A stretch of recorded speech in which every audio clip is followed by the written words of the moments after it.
साथियों, मैं एक नए प्रकाशन हाउस में आया हूं जिसका नाम है शब्दांकुर प्रकाशन। और ये देखिए उसकी पूरी लाइब्रेरी, बहुत सारी किताबें हैं क्योंकि यहाँ प्रकाशन होता है किताबों का।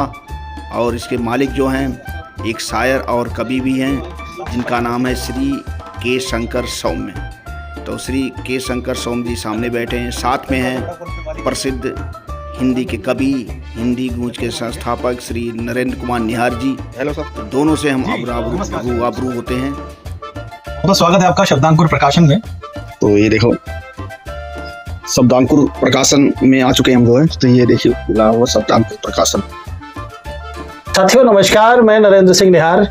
आज हम आए हैं मदनगीर में और यहाँ किताबों का एक संसार बसता है जिसे शब्दांकुर प्रकाशन कहते हैं। विद्यासागर जी, आप शब्दांकुर प्रकाशन की किताबों के बारे में जानते हैं? हाँ, किताबें हमने पढ़ रखी है जो है। तो किताबें पहले जो है कई किताबें मेरे पास आई थी कि उसका शब्दांकुर प्रकाशन हुई। अच्छा, तो सर को मैंने देखा था जो है, जो मिले आपसे? हाँ, प्रकाशक हैं, मालिक हैं। तो आज जो है बिल्कुल रूबरू हम उनसे होने जा रहे हैं। जी, आप उनसे जरूर मिलेंगे। उनके जो है बारे में आज जानेंगे जो है। नहीं, उनके बारे में वो बड़े अनुभवी हैं इस मामले में जो है। और साथ साथ ये भी जानेंगे कि किस प्रकार से किताबें हमारे जो अभी नवांकुर हैं या जो नए लेखक हैं वो प्रकाशन की दुनिया में किस तरह से अपनी पुस्तकों को पब्लिश करा सकते हैं। इस क्षेत्र में कौन कौन सी उनको परेशानियों का सामना करना पड़ता है। तो आइए हम स्वागत करते हैं शब्दांकुर प्रकाशन के मालिक और हमारे अनुज छोटे भाई प्रिय कालीशंकर जी का, के शंकर सौम्य। तालियों के साथ आइए सर, आइए सर, वेलकम। आइए भाई। सभी मित्रों का बहुत बहुत आभार। और हमारे सागर जी ने एक ऐसा मौका दिया जिसके माध्यम से हमारी बात पटल पर आ सके, डिजिटल पटल पर आ सके। उसके लिए सागर जी का, आदरणीय निहार जी का बहुत बहुत आभार, बहुत बहुत धन्यवाद। और शब्दांकुर प्रकाशन में भी उनका बहुत बहुत स्वागत। तो सर्वप्रथम तो ये बताइए, तो के शंकर सौम्य जी कैसे हैं आजकल आप? जी, मैं आनंद में हूँ और पुस्तकों के बीच हूँ और बहुत सारे गीत, गजल, कहानी और उन सबसे हम रूबरू होते रहते हैं और आप जैसे साथियों का आशीर्वाद मिलता रहता है तो आनंद कई गुना बढ़ता रहता है। क्या बात है, क्या बात है। अब देखिए हमारे संगम विहार के यूट्यूबर, विद्यालय में अंग्रेजी के शिक्षक श्रीमान विद्यासागर जी, अभी आप नदियों से मिले होंगे क्या सर? ऐसा होता है कि बहुत से लोग हैं जो लिखते हैं, कुछ कविता भी लिखते हैं, कहानियां भी लिखते हैं, लेकिन उनको जो प्रकाशन के लिए बड़ी दिक्कत आती है कि कहाँ दें, हम कैसे क्या करें। तो उनके बारे में थोड़ा बताइए लोगों को, जो कैसे क्या सावधानी रखनी है। प्रकाशन के लिए दिक्कत क्या आती है? देखिए, एक तो सबसे पहले हमने इस जागरूकता के लिए बहुत सारा काम किया है। पुस्तक प्रकाशन को नया लेखक जो है उसको प्लेटफॉर्म कैसे मिले, कहीं वो ठगा ना जाए। या कहीं ऐसा ना हो कि वो ऐसी जगह चला जाए जहां पर वो एक व्यापार का हिस्सा बनकर के रह जाए। क्योंकि लोग जब जो जाता है तो उसे बता देते हैं कि हमें इतना जमा करा दो, जो पैसे हम सब वो कर देंगे, कर देंगे, इतना पैसा बता देते हैं कि वो बैठ जाता है। बात पैसे की नहीं है, बात कलात्मकता की है। और कलात्मकता से पहले एक बात ये भी है कि अगर आपने कुछ लिखा है तो ये भी देखना जरूरी है कि क्या वो प्रकाशन जरूरी है, प्रकाशन के योग्य है, क्या उसके लिए प्रकाशन जरूरी है। हमारे एक बहुत बड़े शायर हैं अजय अज्ञात साहब, तो वो कहते हैं कि न छापो तुम किताबों में बिना सिर पैर की बातें, तुम्हारे शौक की खातिर शजर को कटना पड़ता है। पेड़ को कटना पड़ता है। क्या बात है, अच्छी बात। जरूरी नहीं है कि हर एक चीज छापी जाए, जरूरी नहीं है कि आपने जो लिखा है कि वो छापा ही जाए। देखिए, उसके बहुत सारे उद्देश्य होते हैं।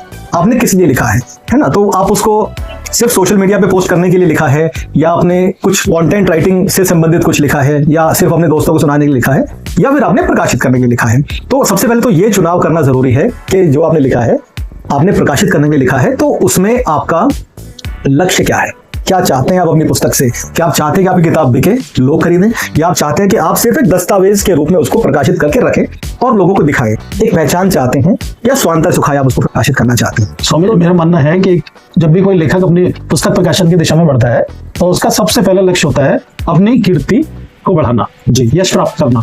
और उसके बाद कहीं ना कहीं, चूंकि अर्थ प्रधान युग है, आप भी फ्री में तो छापोगे नहीं। वो चाहेगा कि उसकी किताबें भी बिके, लोगों के पास जाए, लोग खरीदें। लेकिन जैसा मेरा अनुभव कहता है कि हिंदी में लोग किताबें खरीदना कम पसंद करते हैं। फ्री की मिल जाए तो पढ़ लेंगे, उसके बाद जहां जाते हैं आप भी जानते हैं, हम भी जानते हैं। तो यहाँ पे हम बात कर रहे हैं लेखक की। जी, तो लेखक का आपने कहा कि वो चाहता है कि एक आर्थिक रूप से कुछ मिले उसे। तो ये देखिए, जब आर्थिक रूप से आपको उसका लाभ चाहिए तो सबसे पहला नियम ये है कि आप वो किताब लिखें जो व्यक्ति को चाहिए। डिमांड क्या है वही लोग चाहते हैं। सेल्स का नियम है ना कि जब डिमांड है तभी तो सेल होगी। अगर हम वो लिख रहे हैं जो किसी को चाहिए ही नहीं तो कोई क्यों खरीदेगा। तो सबसे पहले नियम ये है कि सामने वाला चाहता क्या है, आपकी जो पुस्तक है, आपकी जो कृति है, सामने वाले व्यक्ति का क्या दर्द कम कर सकती है, क्या उसे राह दिखा सकती है, या उसके ज्ञान में कुछ बढ़ोतरी कर सकती है, या उसको कोई मोटिवेशन दे सकती है, उसको हौसला दे सकती है, क्या उसके जीवन में वो वैल्यू ऐड कर सकती है?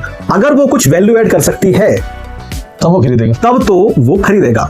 अगर वो पुस्तक कोई वैल्यू ऐड नहीं कर पा रही है, हाँ आपके लिए बहुत महत्वपूर्ण है, लेकिन एक व्यक्ति, एक आम आदमी के लिए वो बहुत ज्यादा वैल्यू एडिशन नहीं कर पा रही है, तो ये मुश्किल है कि वो खरीदी जाए। क्योंकि आजकल हम उस दौर में हैं जहां अगर हम बात करें मनोरंजन की, तो एक क्लिक में है।